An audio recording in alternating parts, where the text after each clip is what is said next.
I have seen this growth story in front of my eyes, though I was a kid at that time, but I've seen how things have changed, how excited we used to be, or we would have been.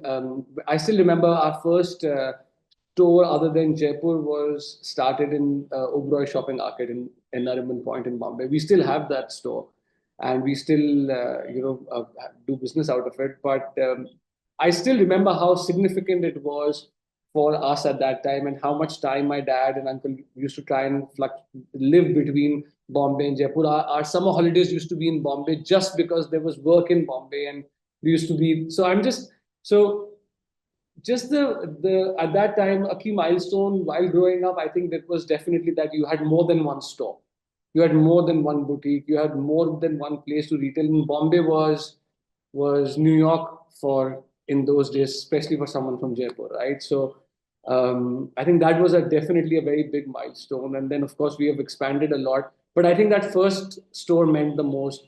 And then we've had multiple things. And going back, at least when I got into the business in 2002. And that's where I did GIA, was in London. I was supposed to be a student for Carlsbad, but I had to shift it to London just because of the fact we were getting into Selfridges. And my dad was like, what better that you study 9 to 5 and then come to work after that. So that's what my schedule was. 9 to 5, I used to be at the GIA and then walk down to Selfridges, and we used to have a store there. And I used to be at the store. And the most satisfying thing was that what I was learning at my course, and what I was learning about, say, a rose quartz or a crystal quartz, and learning about the families of quartz, which I had no idea of. And sometimes when I came back and told my dad, he did not have a lot of idea of how families of colored stone work. And you could say and tell all of this to a client, which you have learned in the morning, and you did a sale of 700 pounds or 500. And that was very exciting for me at that time.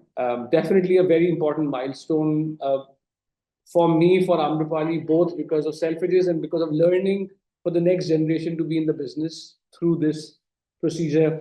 Of course, we were then in Harrods. We got an opportunity to design the Queen's crown during her Jubilee celebration. It was part of the display at Harrods. So I think that was something which was very well received across the world, very well taken.